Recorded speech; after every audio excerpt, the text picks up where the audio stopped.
একদিন আলী মক্কার ঘরে ফজরের নামাজ পড়ে, আয়না দিয়া আপন শুরু দেখে আপনায়।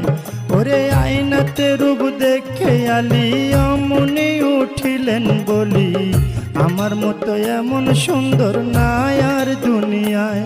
ওরে আয়নাতে রূপ দেখে আলী অমনি উঠিলেন বলি, আমার মতো এমন সুন্দর নাই আর দুনিয়ায়। তখন দুই ইমাম দাঁড়ায়া ছিল,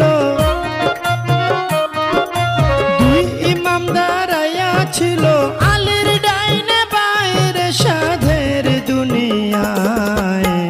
যার যেখানে মরণ লেখা যায়, তবে যার যেখানে মরণ লেখা যায় রে সাধের দুনিয়ায়, যার যেখানে মরণ লেখা যায়।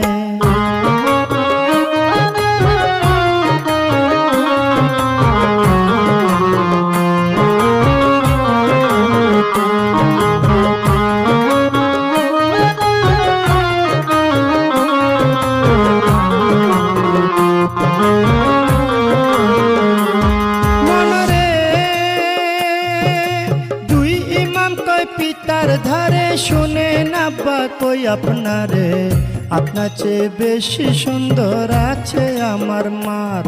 মায়ের বাতুনি এক সুরত আছে, যে দেখছে সে পাগল হইছে। বিনায়া বিনায়া বলছে ইমাম দুইজনায়। ওরে এই কথা শুনিয়া আলী গুসাতে বলিলেন খুলি, দৌড়াইয়া তখন আলী ঘরে চইলা যায়। ওরে গিয়া বলছে জোহরা রে, শোনো জোহরা কই তোমারে। বিনায়া বিনায়া বলছে আলী মরতু যায়। জোহরা তুমি আমার ঘরের স্ত্রী, সকল সুর দেখতে পারি, তবে কেন প্রাণের শরীর দেখাও নাই আমায়। তোমার বাতুনি এক সুরত আছে, দেখাও নাই কেন আমার কাছে। এই কথা বলিলেন যখন আলী মরতু যায়। ওরে এই কথা শুনে ফাতেমায় মনের মধ্যে ব্যথা পায়। ফরিয়া জানাইলেন মাওলারি দরগায়, মাওলা গো আমার বাতুনি সুরতের কথা যে কইয়া লাগাইছে ব্যথা।